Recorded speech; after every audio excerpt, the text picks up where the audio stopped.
आज के वीडियो में हम पॉलिनॉमियल को पॉलिनॉमियल से भाग करना सीखेंगे। पॉलिनॉमियल को पॉलिनॉमियल से भाग करने के लिए हमारे पास जो मेथड है उस मेथड का नाम है डिवीज़न एल्गोरिथम फॉर पॉलिनॉमियल। पहले हम डिवीज़न एल्गोरिथम फॉर पॉलिनॉमियल के कुछ बेसिक कॉन्सेप्ट को समझेंगे, फिर वन बाय वन करके इसके बेस पे क्वेश्चन को सॉल्व करेंगे। तो मेरा नाम है पंकज कुमार और आप देख रहे हो आपका और हमारा प्यारा सा चैनल जय हो। तो चलिए शुरू करते हैं। डिवीज़न एल्गोरिथम फॉर पॉलिनॉमियल में जिसमें हम भाग देते हैं उसे हम px से डिनोट करते हैं, जिससे हम भाग देते हैं उसे हम gx से डिनोट करते हैं। भाग देने के बाद जो हमारा आंसर आता है उसे हम कोशेंट कहते हैं और उसे हम qx से डिनोट करते हैं। भाग देने के बाद नीचे जो हमारा बच जाता है उसे हम rx से डिनोट करते हैं और इसे हम रिमाइंडर कहते हैं। ये बिल्कुल उसी तरीके से है जिस तरीके से हम किसी नंबर में किसी नंबर से भाग देते हैं। भाग देने के बाद जो हमारा आंसर आता है उसे हम यहाँ लिखते हैं, भाग देने के बाद जो नीचे बच जाता है उसे हम यहाँ लिखते हैं। इन सब के रिलेशन के बीच एक फॉर्मूला आता है, वो फॉर्मूला है dividend equal to divisor into quotient plus remainder. Dividend क्या होता है? डिविडेंड वो होता है जिसमें हम भाग देते हैं, यानी कि इस केस में 216 हमारा डिविडेंड है। डिवाइज़र क्या होता है? जिससे हम भाग देते हैं उसे हम डिवाइज़र कहते हैं, यानी कि इस केस में 2 हमारा डिवाइज़र है। कोशेंट क्या होता है? भाग देने के बाद जो हमारा आंसर आता है उसे हम कोशेंट कहते हैं, यानी कि इस केस में 108 हमारा कोशेंट है। रिमाइंडर क्या होता है? भाग देने के बाद नीचे जो बच जाता है वो होता है हमारा रिमाइंडर, यानी कि इस केस में 0 हमारा रिमाइंडर है।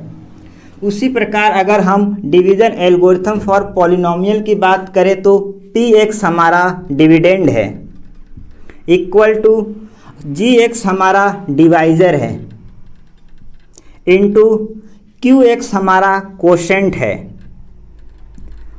और rx हमारा रिमाइंडर है, यानी कि px equal to gx into qx plus rx। इस फॉर्मूले को याद रखना, प्रूफ करने में कभी कभी एक काम आता है। एक नोट पॉइंट ध्यान देना कि हमें मालूम कैसे पड़ेगा कि हमें भाग करना कब स्टॉप करना है।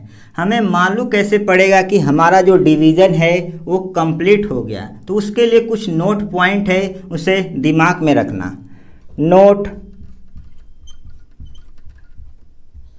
पहला नोट पॉइंट है कि अगर degree of rx less than हो जाए डिग्री ऑफ gx के, तो हमें भाग करना स्टॉप कर देना है, यानी कि हमारा डिवीज़न कंप्लीट हो गया। दूसरा नोट पॉइंट है कि अगर rx की वैल्यू 0 आ जाए तो हमें भाग करना स्टॉप कर देना है, यानी कि हमारा डिवीज़न कंप्लीट हो गया। ये कुछ बातें आपको दिमाग में रखना है जब भी आप डिवीज़न एल्गोरिथम अप्लाई करेंगे पॉलिनॉमियल के लिए।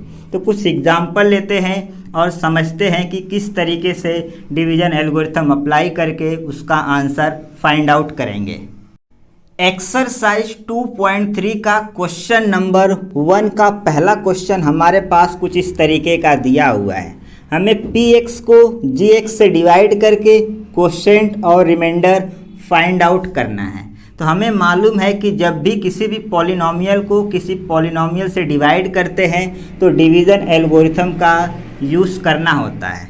डिवीज़न एल्गोरिथम में px को यहाँ पर लिखते हैं और gx को यहाँ पर लिखते हैं, लेकिन एक नोट पॉइंट ध्यान देना कि जब भी px को और gx को यहाँ पर लिखोगे तो जो भी आपका px और gx दिया हुआ होता है उसे आपको डिसेंडिंग ऑर्डर में करके लिखना होता है। ध्यान से देखोगे तो हमारा जो px और gx दिया हुआ है वो ऑलरेडी डिसेंडिंग ऑर्डर में दिया हुआ है। तो क्या करेंगे? px को यहाँ पर लिखेंगे और gx को यहाँ पर लिखेंगे। px क्या दिया हुआ है? x³ minus 3x² plus 5x minus 3। gx क्या दिया हुआ है? X square minus 2।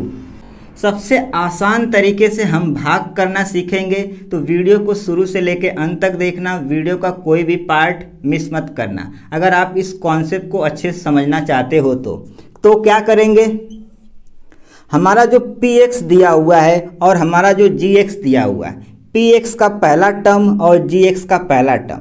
px का पहला टर्म क्या दिया हुआ है, x cube divide by gx का पहला टर्म यानी कि x square. X cube divide by x square को कैंसल आउट करोगे तो क्या बचेगा, x। अब ये जो x आया है उसे आपको यहाँ कोशेंट की जगह पे लिखना है, यानी कि यहाँ पर लिखना है। आगे क्या करेंगे, एक्स स्क्वायर का मल्टीप्लाई एक्स के साथ करेंगे, जो भी आएगा सेम पावर वाली टर्म के नीचे लिखेंगे। उसी प्रकार -2 का मल्टीप्लाई एक्स के साथ करेंगे, जो भी आएगा सेम पावर वाली टर्म के नीचे लिखेंगे। तो एक्स स्क्वायर का मल्टीप्लाई एक्स के साथ करेंगे तो क्या आएगा, एक्स क्यूब, और सेम पावर वाली टर्म के नीचे लिखेंगे। उसी प्रकार -2 का मल्टीप्लाई एक्स के साथ करेंगे तो क्या आएगा, -2x आएगा और सेम पावर वाली टर्म के नीचे लिखेंगे। आगे क्या करना है, सब्ट्रैक्ट करना है, तो ये हो जाएगा माइनस, ये हो जाएगा माइनस माइनस प्लस। अब ध्यान देना कि ये -2x नहीं रहा, अब ये +2x बन गया है। तो plus x cube minus x cube, एक कैंसल आउट होके हो जाएगा 0। यहाँ पर कुछ नहीं है तो इसे ऐसे उतार लेंगे, -3x square plus 5x plus 2x, ये बन गया 7x। यहाँ पर भी कुछ भी नहीं है तो इसे ऐसे ही उतार लेंगे, -3। आगे क्या करेंगे, सेम यही वाला प्रोसीजर इसमें भी अप्लाई करना है। इसका पहला टर्म लेंगे, इसका पहला टर्म लेंगे। इसका पहला टर्म क्या दिया हुआ है, -3x स्क्वायर डिवाइड बाई इसका पहला टर्म क्या दिया हुआ है, एक्स स्क्वायर, यानी कि -3x square divide by x square. इसे कैंसल आउट करेंगे तो क्या आएगा, -3। अब ये जो आया है -3 उसे कोशेंट की जगह पे लिखेंगे, यानी कि यहाँ पर लिखेंगे। आगे क्या करेंगे, सेम वही प्रोसीजर, एक्स स्क्वायर का मल्टीप्लाई -3 के साथ करेंगे, जो भी आएगा सेम पावर वाली टर्म के नीचे लिखेंगे। उसी प्रकार -2 का मल्टीप्लाई -3 के साथ करेंगे, जो भी आएगा सेम पावर वाली टर्म के नीचे लिखेंगे। तो एक्स स्क्वायर का मल्टीप्लाई -3 के साथ करेंगे तो क्या आएगा, -3x स्क्वायर और सेम पावर वाली टर्म के नीचे लिखेंगे। उसी प्रकार -2 का मल्टीप्लाई -3 के साथ करेंगे तो क्या आ जाएगा, +6 और सेम पावर वाली टर्म के नीचे लिखेंगे। आगे क्या करेंगे, सब्ट्रैक्ट करना है, तो ये माइनस माइनस हो जाएगा प्लस, ये हो जाएगा माइनस। तो क्या हो जाएगा, -3x square plus 3x square, एक कैंसल आउट होके हो जाएगा 0। यहाँ पर कुछ भी नहीं है तो इसे ऐसे उतार लेंगे, +7x -3 -6। ध्यान देना कि अब ये +6 नहीं रहा तो क्या हो जाएगा, -9। अब ध्यान देना कि भाग करने के बाद जो नीचे हमारा बच जाता है उसे रिमाइंडर कहते हैं और उसे RX से डिनोट करते हैं। जब हम कॉन्सेप्ट समझ रहे थे तो उस टाइम पर हमने एक नोट पॉइंट देखा था कि अगर RX की डिग्री लेस देन हो जाए डिग्री ऑफ GX के तो हमें भाग करना स्टॉप कर देना होता है, यानी कि हमारा डिवीजन कंप्लीट हो जाता है। ध्यान से देखोगे ये जो हमारा RX आया है यानी कि रिमाइंडर आया है, इसकी डिग्री लेस देन है डिग्री ऑफ GX के, इसकी डिग्री 1 है, इसकी डिग्री 2 है, यानी कि हमारा डिवीजन कंप्लीट हो गया। अगर degree of RX less than हो जाए डिग्री ऑफ GX के तो हमें भाग करना स्टॉप कर देना होता है। एक और कंडीशन हमने देखा था, अगर RX की वैल्यू 0 आ जाए तब भी हमें भाग करना स्टॉप करना होता है, यानी कि हमारा डिवीजन कंप्लीट हो जाता है। तो इस तरीके से आपको इस क्वेश्चन को सॉल्व करना है। हमें क्वेश्चन में पूछा है कि कोशेंट क्या होगा और रिमाइंडर क्या होगा। तो कोशेंट क्या आएगा हमारा x - 3 और रिमाइंडर क्या आएगा 7x - 9। तो ये हो जाएगा हमारा कोशेंट और ये हो जाएगा हमारा रिमाइंडर। आई होप आपको समझ में आया होगा कि डिवीज़न एल्गोरिथम का यूज़ करके किस तरीके से किसी पॉलिनोमियल को किसी पॉलिनोमियल से डिवाइड करते हैं। एक्सरसाइज 2.3 का क्वेश्चन नंबर पहले का दूसरा क्वेश्चन हमारे पास कुछ इस तरीके का दिया हुआ है। हमें px को gx से डिवाइड करके क्वोशिएंट और रिमाइंडर फाइंड आउट करना है। हमें मालूम है कि जब भी किसी भी पॉलिनोमियल को किसी पॉलिनोमियल से डिवाइड करते हैं तो हमें डिवीज़न एल्गोरिथम का यूज़ करना होता है। डिवीज़न एल्गोरिथम में px को यहाँ लिखते हैं और gx को यहाँ लिखते हैं, लेकिन एक बात का ध्यान रखना होता है कि जब भी px को और gx को यहाँ पर लिखेंगे तो उसकी पावर को हमेशा डिसेंडिंग ऑर्डर में अरेंज करके लिखेंगे। ध्यान से देखोगे तो जो हमारा px दिया हुआ है वो ऑलरेडी डिसेंडिंग ऑर्डर में दिया हुआ है, लेकिन जो हमारा gx दिया हुआ है वो डिसेंडिंग ऑर्डर में नहीं दिया हुआ है। तो क्या करेंगे, जब भी gx को gx की जगह पे लिखेंगे तो उसकी पावर को डिसेंडिंग ऑर्डर में अरेंज करके लिखेंगे। तो क्या करेंगे, px को यहाँ लिखेंगे, gx को यहाँ लिखेंगे, लेकिन इस बात का ध्यान रखते हुए कि जब भी px को और gx को यहाँ पर लिखेंगे तो उसकी पावर को डिसेंडिंग ऑर्डर में अरेंज करके लिखेंगे। px क्या दिया हुआ है, x की power 4 minus 3x square plus 4x plus 5। gx क्या दिया हुआ है, x स्क्वायर, लेकिन हमें इसे डिसेंडिंग ऑर्डर में अरेंज करके लिखना है। तो क्या आएगा, इसके बाद माइनस x फिर आएगा प्लस 1। हमें px को gx से डिवाइड करना है तो हम सबसे आसान तरीके से डिवाइड करना सीखेंगे। क्या करेंगे, जो हमारा px दिया हुआ है उसका पहला टर्म लेंगे और जो हमारा gx दिया हुआ है उसका पहला टर्म लेंगे। px का पहला टर्म क्या दिया हुआ है, x की पावर 4 डिवाइड बाय gx का पहला टर्म यानी कि x स्क्वायर। x की power 4 divide by x square, इसे कैंसल आउट करेंगे तो क्या आएगा, x स्क्वायर। अब ये जो x स्क्वायर आया है इसे क्वोशिएंट की जगह पे लिखेंगे, यानी कि यहाँ पर लिखेंगे x स्क्वायर।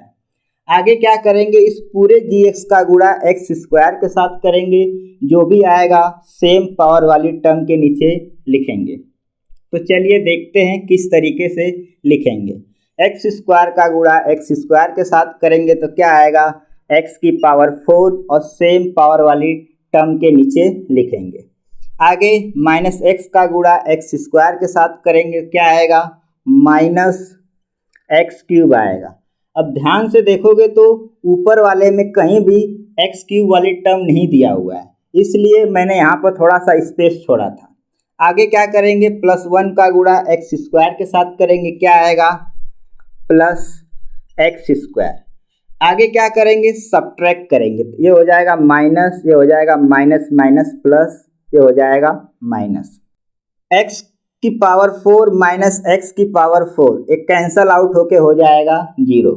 ध्यान से देखोगे तो यहाँ पर कोई भी टर्म नहीं दिया हुआ है तो इसे ऐसे ही उतार लेंगे, ये आएगा प्लस x क्यूब। अब ये माइनस x क्यूब नहीं रहा, minus 3x square minus x square, ये हो जाएगा माइनस 4x स्क्वायर। यहाँ पर कोई भी टर्म नहीं दिया हुआ है तो इसे ऐसे ही उतार लेंगे, प्लस 4x प्लस 5। आगे क्या करेंगे, सेम यही वाला प्रोसीजर इसमें भी हम अप्लाई करेंगे। इसका पहला टर्म लेंगे, इसका पहला टर्म लेंगे। इसका पहला टर्म क्या दिया हुआ है, एक्स क्यूब डिवाइड बाई इसका पहला टर्म यानी कि x square. X cube divide by x square cancel out होके आएगा एक्स।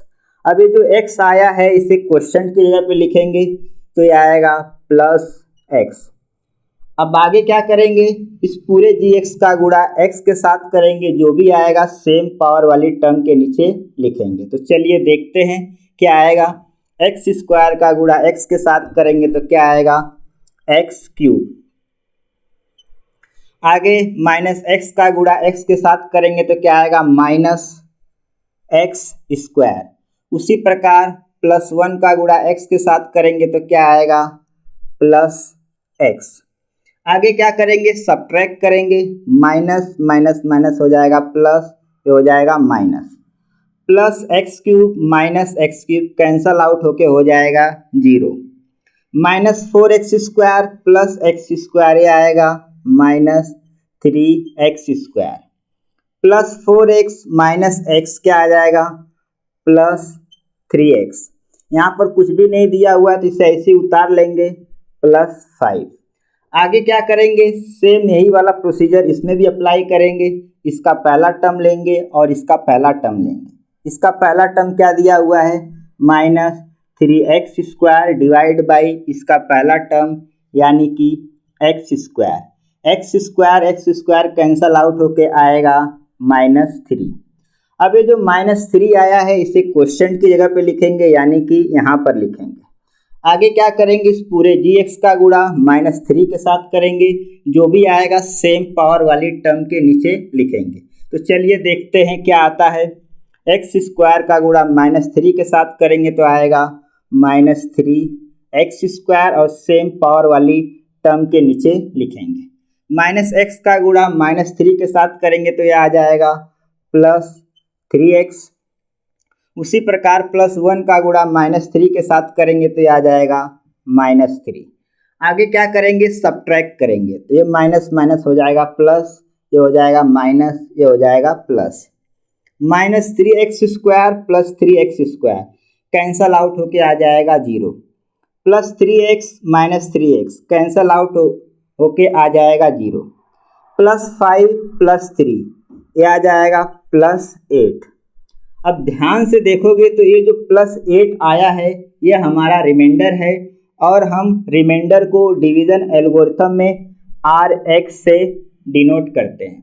जब हम कॉन्सेप्ट पढ़ रहे थे तो उसमें हमने एक नोट पॉइंट देखा था कि अगर हमारी degree of RX less than हो जाए डिग्री ऑफ GX के तो हमें भाग करना स्टॉप कर देना होता है, यानी कि हमारा डिवीज़न कंप्लीट हो जाता है। यहाँ पर degree of RX less than है डिग्री ऑफ GX के, इसलिए हम भाग करना स्टॉप कर देंगे, यानी कि हमारा डिवीज़न कंप्लीट हो गया। डिग्री ऑफ RX अगर लेस देन हो जाए डिग्री ऑफ GX के तो हम भाग करना स्टॉप कर देंगे। तो इस तरीके से हमें इस क्वेश्चन को सॉल्व करना है। हमें क्वेश्चन में क्वोशेंट और रिमाइंडर पूछा है, तो ये हमारा है क्वोशेंट और +8 हमारा है रिमाइंडर। तो आई होप आपको समझ में आया होगा कि इस क्वेश्चन को किस तरीके से सॉल्व करना है। एक्सरसाइज 2.3 का क्वेश्चन नंबर पहले का तीसरा क्वेश्चन हमारे पास कुछ इस तरीके का दिया हुआ है। हमें px को gx से डिवाइड करके क्वोशेंट और रिमाइंडर फाइंड आउट करना है। हमें मालूम है कि जब भी किसी भी पॉलिनॉमियल को किसी पॉलिनॉमियल से डिवाइड करते हैं तो हमें डिवीज़न एल्गोरिथम का यूज़ करना होता है। डिवीज़न एल्गोरिथम में px को यहाँ लिखते हैं और gx को यहाँ लिखते हैं, लेकिन एक बात का ध्यान रखना होता है कि जब भी px को और gx को यहाँ पर लिखेंगे तो उसकी पावर को हमेशा डिसेंडिंग ऑर्डर में अरेंज करके लिखना होता है। ध्यान से देखोगे तो जो हमारा px दिया हुआ है वो ऑलरेडी डिसेंडिंग ऑर्डर में दिया हुआ है, लेकिन हमारा जो gx दिया हुआ है वो डिसेंडिंग ऑर्डर में नहीं दिया हुआ है। तो क्या करेंगे, जब भी gx को gx की जगह पे लिखेंगे तो उसकी पावर को डिसेंडिंग ऑर्डर में अरेंज करके लिखेंगे। तो क्या करेंगे, px को यहाँ लिखेंगे, gx को यहाँ लिखेंगे, लेकिन इस बात का ध्यान रखते हुए कि जब भी px को और gx को यहाँ पर लिखेंगे तो उसकी पावर को डिसेंडिंग ऑर्डर में अरेंज करके लिखेंगे। px क्या दिया हुआ है, x की power 4 minus 5x plus 6। gx क्या दिया हुआ है 2 माइनस x², लेकिन हमें इसे डिसेंडिंग ऑर्डर में लिखना है। तो पहले क्या आएगा -x², फिर इसके बाद आएगा +2। हमें px को gx से डिवाइड करना है, तो हम सबसे आसान तरीके से डिवाइड करना सीखेंगे। तो क्या करेंगे, हमारा जो px दिया हुआ है उसका पहला टर्म लेंगे, हमारा जो gx दिया हुआ है उसका पहला टर्म लेंगे। px का पहला टर्म क्या दिया हुआ है, x की पावर 4 डिवाइड बाय gx का पहला टर्म यानी कि -x², x की पावर 4 डिवाइड बाय -x², इसे कैंसल आउट करेंगे तो क्या आ जाएगा -x²। अब ये जो -x² आया है इसे क्वोशेंट की जगह पे लिखेंगे, यानी कि यहाँ पर लिखेंगे। आगे क्या करेंगे, इस पूरे gx का गुणा माइनस एक्स स्क्वायर के साथ करेंगे, जो भी आएगा सेम पावर वाली टर्म के नीचे लिखेंगे। तो चलिए देखते हैं किस तरीके से करेंगे। माइनस एक्स स्क्वायर का गुणा माइनस एक्स स्क्वायर के साथ करेंगे तो क्या आ जाएगा, x की पावर 4 और सेम पावर वाली टर्म के नीचे लिखेंगे। उसी प्रकार प्लस 2 का गुणा माइनस एक्स स्क्वायर के साथ करेंगे तो क्या आ जाएगा, माइनस 2x स्क्वायर।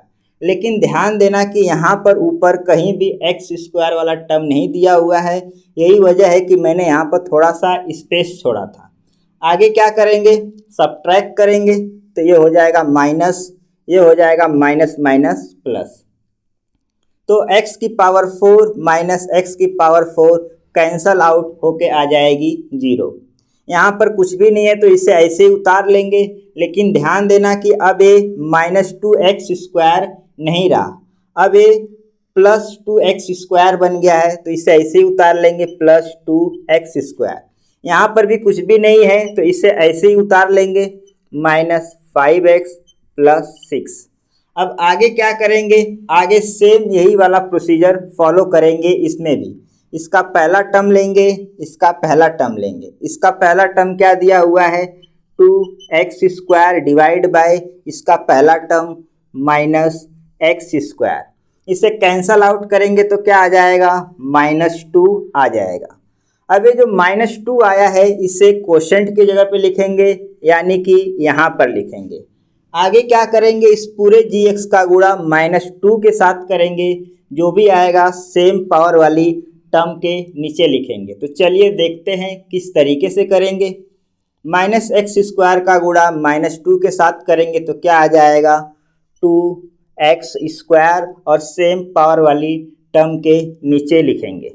उसी प्रकार प्लस 2 का गुणा -2 के साथ करेंगे तो क्या आ जाएगा, -4 आ जाएगा और सेम पावर वाली टर्म के नीचे लिखेंगे। आगे क्या करेंगे, सब्ट्रैक्ट कर देंगे, ये हो जाएगा माइनस, ये हो जाएगा माइनस माइनस प्लस।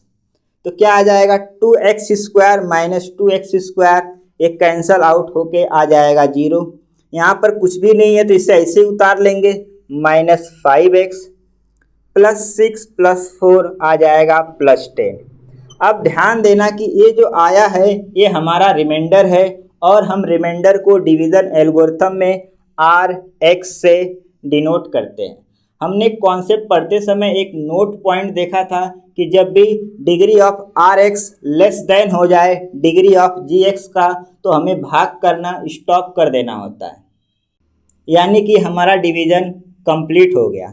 जब भी degree of RX less than हो जाए डिग्री ऑफ GX के तो हमें भाग करना स्टॉप कर देना होता है, यानी कि हमारा डिवीज़न कंप्लीट हो जाता है।